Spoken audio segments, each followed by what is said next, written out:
নারীদেরকে অবশ্যই অবশ্যই শিক্ষিত করতে হবে এবং তাদেরকে আমরা কর্মসংস্থানের জন্য আগ্রহী করব।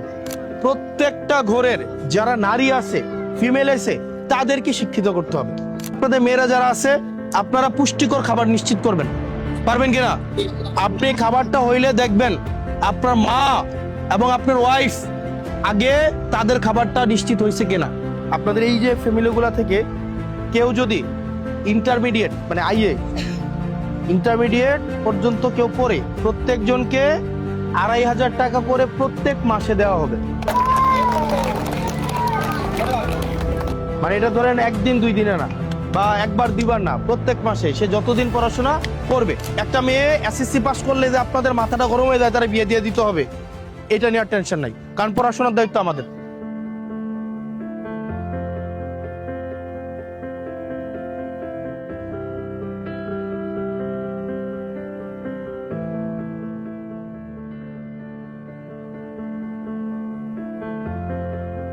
এখানে লেখা আছে লেটস মিট জিপসি জিনিয়াস।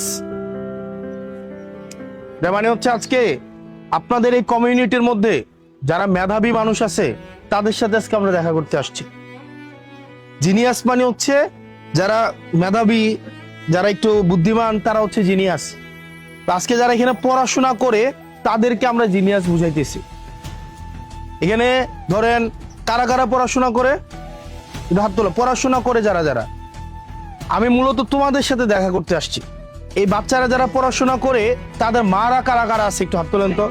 যারা পড়াশোনা করাইতেছেন মূলত আমার তাদের সাথে একটু কথা আজকে। আপনারা দুইটা গাছ ধরেন, এই যে বড় আম গাছটা আছে না, এই যে একটা আম গাছ দেখতে পাচ্ছেন, আচ্ছা এই আম গাছটা থেকে যদি আপনি 100টা পাতা ছিঁড়ে ফেলেন, এই আম গাছের কি কোনো সমস্যা হবে? কোনো সমস্যা হবে? এই গাছটা কি মারা যাবে? গাছটা কি মারা যাবে? যাবে না। কিন্তু ধরেন এটা চারা গাছ, ছোট চারা গাছ, এটার পাতাই আছে ধরেন 5টা, আপনি পাতাটাকে এই 5টা পাতা ছিঁড়ে ফেললেন, গাছটা কি বাঁচবে? গাছটা মারা যাবে না? মারা যাবে কিনা? ঠিক একইভাবে এই যে বাচ্চাগুলা দেখতেছেন না, এই বাচ্চাগুলাকে আপনি দুইভাবে ব্যবহার করতে পারেন। এক, এই বাচ্চাদের এখনই যে লাভটা আছে, সম্ভাবনা আছে, এটাকে আপনি ব্যবহার করে ফেলতে পারেন। ধরেন এই বাচ্চাটাকে একটা গ্যারেজে দিয়ে দিলে পারেন, এই বাচ্চাটাকে একটা দোকানে দিয়ে দিলে পারেন, এই বাচ্চাটাকে আপনি ধরেন আবার মেয়েটাকে কাজের বাসায় দিয়ে দিলে পারেন। তাইলে এই বাচ্চাটা ছোট চারা গাছ, এই ছোট চারা গাছ থেকে এখনই কি আপনি ফলটা নিয়ে নিলেন, তাহলে এই বাচ্চাটা গাছের চারার মতো এটা কি আর বড় হবে কোনোদিন? এটা কি আর কোনোদিন বড় হবে? এই গাছটা কি আর কখনো গ্রো করবে, মানে বৃদ্ধি পাবে? কিন্তু আপনারা যদি কষ্ট করে এই চারা গাছটাকে আপনি বীজ বপন করে সার দেন, চাষাবাদ করেন, এটাকে সংরক্ষণ করেন, এই গাছটাকে যদি বড় হইতে দেন এবং ধৈর্য নিয়ে বড় হওয়ার অপেক্ষা করেন, ঝড়ঝাপটা থেকে বাঁচায় রাখেন, ছাগল থেকে বাঁচিয়ে রাখেন, গাছটা যখন অনেক বড় হবে তখন এই গাছ থেকে যদি আপনি পাতা ছিঁড়েন, তখন কি এই গাছের কোনো সমস্যা হয়? সমস্যা হয়। ঠিক একইভাবে পড়াশোনার ফলটা এরকম দীর্ঘ একটা ফল, কিন্তু যখন এই ফলটা আসবে তখন এই ফলটা হচ্ছে কি আপনি ছিঁড়ে শেষ করতে পারবেন না। আমি কয়েকটা বিষয় জানানোর জন্য এখানে আসছি। একটা আমার বিষয় হচ্ছে আপনাদের এই বাড়িগুলা থেকে, আপনাদের এই যে ফ্যামিলিগুলা থেকে কেউ যদি ইন্টারমিডিয়েট মানে আইএ ইন্টারমিডিয়েট পর্যন্ত কেউ পড়ে, আমার জানা মতো এখানে কতজন, 2জন মনে আছে, প্রত্যেকজনকে প্রত্যেক মাসে 2500 টাকা করে স্কলারশিপ দেওয়া হবে। আমি মনে বুঝাইতে পারি নাই, বুঝছেন? ধরেন কেউ যদি আইএ পড়ে, আইএ মানে এইচএসসি আর কি, মানে এসএসসি পাস করার পরে প্রত্যেকজনকে 2500 টাকা করে প্রত্যেক মাসে দেওয়া হবে। মানে এটা ধরেন একদিন দুই দিনে না, বা একবার দুইবার না, প্রত্যেক মাসে সে যতদিন পড়াশোনা করবে। তবে শর্ত হচ্ছে যে রেজাল্ট ভালো করতে হবে। কারণ ধরেন আমি 2500 টাকা করে প্রত্যেক মাসেও নিলাম, আবার হচ্ছে দেখা গেছে কি হয়েছে হাতে দেওয়া লাগবে না, তোরা ভর্তি না, বই থাক, হাতে তালে দেওয়া লাগবে না। ধরেন আমি 2500 টাকা করে প্রত্যেক মাসে নিলাম, আবার পড়াশোনাও করলাম না, পরীক্ষা ফেলও করলাম, তাইলে কিন্তু আপনার এই বৃত্তি বন্ধ করে দিব। ব্যাপারটা বুঝছেন কিনা? ব্যাপারটা বুঝছেন?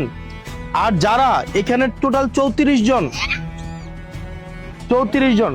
কতজন?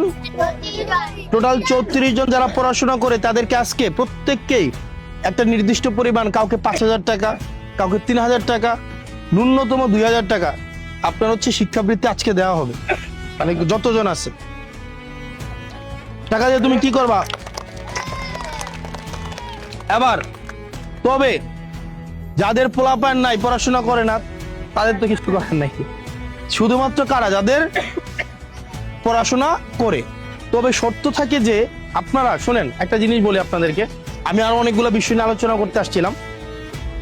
নারীদেরকে আমি আবারও বলি, এখানে যতগুলো ফিমেল শিক্ষার্থী আছে, প্রত্যেকটা শিক্ষার্থীকে, আমাদের অনেকের ভুল ধারণা আছে একটা নির্দিষ্ট সময় গেলে, যেটা ওই যে আমাকে সাজান ভাই যেটা বলছিল, আপনারা বিয়ে দেওয়ার একটা প্রবণতা আছে, এটা করা যাবে না।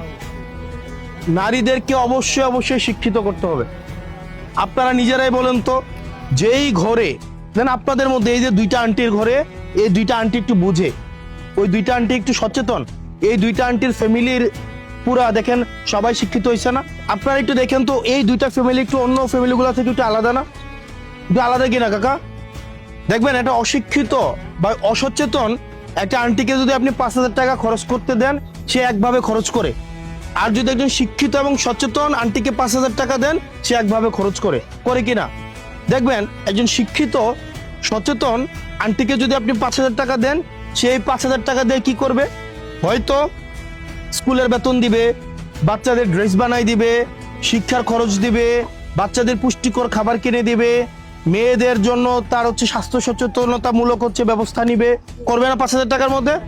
আর একজন অসচেতন আর যদি অশিক্ষিত, পড়াশোনা করে নাই এবং অসচেতন একটা আন্টিকে যদি আপনি 5,000 টাকা দেন, সে দেখবেন এই 5,000 টাকা দিয়ে সে হচ্ছে বাজার করবে, সে দুই সপ্তাহের মধ্যে খরচ করে শেষ করে ফেলবে। এটা করে কিনা বলেন? করে কিনা? এই জন্য আমাদের যেটা লাগবে, প্রত্যেকটা ঘরের যারা নারী আছে, ফিমেল আছে, তাদেরকে শিক্ষিত করতে হবে। ধরেন আপনি ভাবতে পারেন আমার মায়েদের পড়াশোনা করে আমার লাভ হবে কি? ওই যদি পড়াশোনা করে দিন শেষে বিয়ে দিয়ে দিব, আমরা এটা ভাবি না? তো এর পড়াশোনা না করে পোলাটারে পড়াশোনা করাই, এটা একটা ভুল ধারণা। পড়াশোনা যদি আপনি মেয়েটাকে করান, ধরেন এই মেয়েটাকে আপনি বিয়ে দিলেন, এই মেয়েটা যেই ঘরে যাবে, এই ঘরটাকে আন্টি এটা কি সুন্দরভাবে ম্যানেজ করতে পারবে না? ওর যদি কোনো বাচ্চা টাচ্চা হয়, ওদেরকে সুন্দরভাবে পরিচর্যা করতে পারবে না? তাদেরকে শিক্ষিত করতে পারবে না? আর যদি আপনি মেয়েটাকে পড়াশোনা না করান, তাইলে কি হবে? এই মেয়েটা অনেক কিছু তো অসচেতন থাকবে, সে বুঝেইবেই না একটা ফ্যামিলি কিভাবে চালাইতে হয়, সন্তানদেরকে কিভাবে বড় করতে হয়, এই জিনিসটাও সে বুঝবে না। এই কারণে শিক্ষিত নারী, সে চাকরি করুক বা না করুক, আমাদের শিক্ষিত হওয়া প্রয়োজন, সচেতন হওয়া প্রয়োজন, ঠিক কিনা? ঠিক কিনা? তাহলে আমরা নারীদেরকে শিক্ষিত করব কি করব না, এবং তাদেরকে আমরা কর্মসংস্থানের জন্য আগ্রহী করব। ধরেন একটা ফ্যামিলিতে একটা পুরুষ যদি 10,000 টাকা ইনকাম করে, এর সাথে যদি নারীও 7,000 টাকা 10,000 টাকা ইনকাম করতো, এই সংসারটা ভালো চলতো না? নারী যেই টাকাটা দিয়ে ইনকাম করে, এই টাকাটা দেখবেন সংসারের পোলাপানের খরচের মধ্যে লাগায় কিনা গো? আমি কি মিছা কথা কইতেছি? আপনারা যারা দাদি চাচি আছেন, আপনারা একটু মিলাই দেখবেন বিডিআইতে যে ইনকামটা করে, পোলাপানের লেগে দেখবেন একটা শার্ট কিনে, একটা ভালো খাবার কিনে, এটা করে কিনা গো? আর বেড়াইতার ইনকামটা দিয়ে কি করে? ঘরের খরচটা করে, খরচ করে কিনা? এই কারণে মহিলারা যদি ইনকাম করে, এটাতে কোনো লস আছে? কোনো লস আছে? মহিলারা যদি কোনো চাকরি করে, কোনো লস আছে? শিক্ষিত হয়, কোনো লস আছে? এখন আমাদের মধ্যে একটা ভুল ধারণা আমাদের আছে, এখানে যারা আছেন, বেড়াইতো যারা আছেন, যে আমরা বেড়িয়াইতকে পড়াশোনা করাবো না। এটা কিন্তু একটা ভুল ধারণা। আমরা কি এই ধারণাটা রাখবো? আমরা কি এই ধারণাটা রাখবো? এই কারণে আমরা নারীদের শিক্ষা যেন অনেক বেশি সহজ হয়, এই কারণে আমি তো বললাম, এই এলাকা থেকে যদি যতজন ইন্টারমিডিয়েটে পাশ করবে, যতজন এসএসসি পাশ করে ইন্টারমিডিয়েটে উঠবে, যতজন, সবাইকে প্রত্যেক মাসে 2,500 টাকা করে দেওয়া হবে। বুঝছেন? তার মানে কি, আইএ পাশ করলে একটা মেয়ে এসএসসি পাশ করলে যে আপনাদের মাথাটা গরম হয়ে যায়, তারা বিয়ে দিয়ে দিতে হবে, এটা নিয়ে টেনশন নাই, কারণ পড়াশোনার দায়িত্ব আমাদের। সুতরাং একটা মেয়ে যদি 2,500 টাকা করে প্রত্যেক মাসে পায়, তার পড়াশোনা নিয়ে কি আপনার টেনশন করার দরকার আছে? এই মেয়েটা নিয়ে 2,500 টাকা দিয়ে তার হচ্ছে কি আপনার সারা মাস চলতে পারবে, তার কলেজের বেতন দিতে পারবে, তার পড়াশোনাটা করতে পারবে না খালা? পারবে কিনা? এই কারণে আপনাদের যে একটা ভুল ধারণা আছে যে মায়াদেরকে পড়াশোনা করানো যাবে না, আপনারা এখানে যারা আছেন একদম সত্য করে একটা কথা বলবেন। আমি জিজ্ঞেস করি, আপনারা অনেকে যে পড়াশোনা করেন নাই, এটা আপনাদের একটু খারাপ লাগে না? এখন সত্যি করে বলেন, খারাপ লাগে না? মনে হয় না যে বাপের বাড়িতে আমি যদি আমার বাপের হাতে 500 টাকা দিতে পারতাম, মাটার হাতে যদি 1000 টাকা দিতে পারতাম, এটা আমার অনেক ভালো লাগতো? এটা মনে হয় কিনা? জামাইয়ের কাছে কওয়া যায় না, কওয়া যায়? জামাই দেওয়া যায় ফিক্সড একটা খরচ দেয়, এর মাঝখানে চলতে হয়। কিন্তু আমি যদি ইনকামটা থাকতো, আমার যদি ইনকামটা থাকতো, তাহলে আমি কি আমার মাটার হাতেও কিছু খরচ দিতে পারতাম, বাপটারও দিতে পারতাম, পারতাম কিনা? পারতাম কিনা? এখন এই কারণে আপনারা পড়াশোনা করাবেন কিনা? করাবেন তো? আপনারা কি চারা গাছের একদম চারাটা বড় হওয়ার আগে ফল খাইয়ে ফেলবেন, নাকি এটাকে বড় হইতে দিবেন? বড় হইতে দিবেন? কথা দিতেছেন? আমাকে একটু হাত তুলে কথা দেন, একটু হাত তুলে কথা দেন। দিবেন? দিবেন তো? পড়াশোনা করাবেন তো? তার মানে এইচএস এসএসসি পর্যন্ত, ক্লাস 10 পর্যন্ত আপনার, আর 10 এর পরে আমার, মনে থাকবে? ক্লাস 10 পর্যন্ত কার? আপনার। আর 10 এর পরে কার? আমার। এরপরে আবার কার? আপনার। মনে থাকবে? গালা খালাও শুনেন, আমরা কষ্ট করতেছি, আপনারা কষ্ট করতেছেন না? আপনি কি চান আপনার ছেলে মেয়েটা এই কষ্ট করুক যে কষ্টটা আপনি করতেছেন? এটা কি চান? আপনি কি চান আপনি যেভাবে একটা অনিশ্চয়তার মধ্যে জীবন কাটান, আপনার ছেলে মেয়ে এইভাবে অনিশ্চয়তার মধ্যে জীবন কাটাক? আপনি কি এটা চান? আপনি কি চান যে আপনি আজকে বৃষ্টি আইলে ভাবেন কালকে কেমনে বাজারটা করব, আপনার ছেলে মেয়ে এইভাবে চিন্তা করুক? এটা কি আপনি চান? এই কারণে যত কষ্টই হোক, ছেলে এবং মেয়ে উভয়কে আপনারা পড়াশোনা করাবেন কিনা?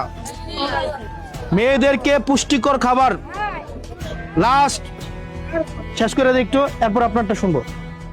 আরেকটা, এখানে যারা আছেন বেড়াইছ, আপনারা একটু বেড়াইতে গেলে দিকেন, এটা আপনাদের প্রতি নসিহত, এদিকে আপনাদের প্রতি এটা নসিহত, খুবই গুরুত্বপূর্ণ। সেটা হচ্ছে, আমরা মনে করি বেডিয়াইতের মহিলাদের ভালো খাবার খাওয়ার দরকার নাই, এটা আমরা মনে করি কিনা? এটা করি কিনা? দেখবেন খাবারটা রান্না করে প্রথমে বেড়াইতের জন্য ভালো ভালো খাবারগুলা রাখে কিনা? বড় মাছটা রাখে, বড় মাংসটা রাখে কিনা? এটা একটা ভুল ধারণা।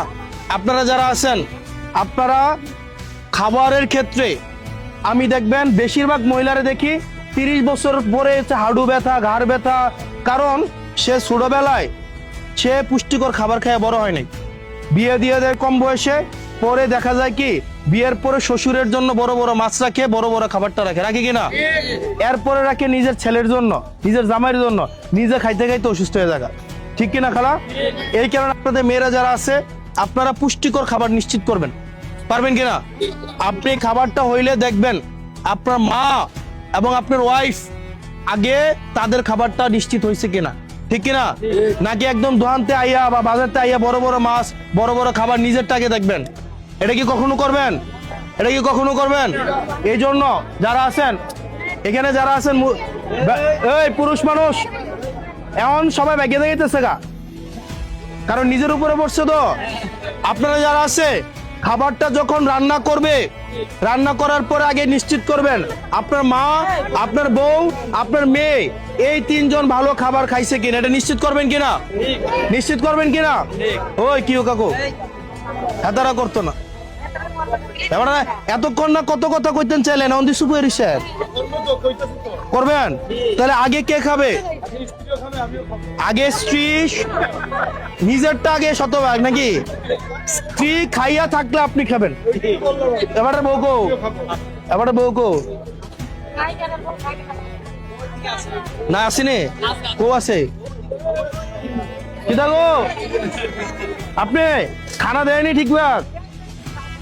আগে বউরে দিবেন বড় মাছ, এরপরে দিবেন কারে? মেয়েরে। মা নিশ্চিত করবেন, এরপরে ভাই ওরা খাইলেও নিজের শান্তি লাগে, লাগে কিনা? ও ঘরে যদি মা বউ আর মাইয়াটা খায়, নিজের শান্তি লাগেনি? লাগেনি?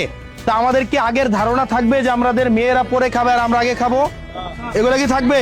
তার মানে এই কাজটা আপনারা ঠিকঠাক ভাবে করবেন। তাহলে ওদের একটা কাজ আর আপনাদের কাজ কয়টা? 2টা। একটা হচ্ছে ক্লাস 10 পর্যন্ত আপনি পড়াবেন, তারপরে দায়িত্ব কার? আমার। আর আরেকটা কাজ, যতগুলা মেয়ে আছে সবাইকে পড়াইতে হবে, কারু পড়া বন্ধ করা যাবে না, ঠিক আছে? এবার আপনাদের কোনো চাওয়া বা বলার কিছু থাকলে আমাকে বলুন।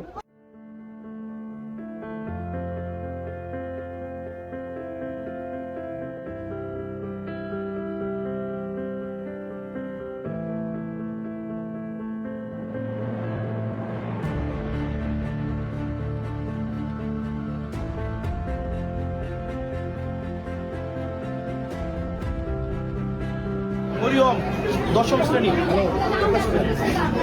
তসলিমা ষষ্ঠ শ্রেণী, তারপর হচ্ছে হামিদা পঞ্চম শ্রেণী, মাহমুদা চতুর্থ শ্রেণী,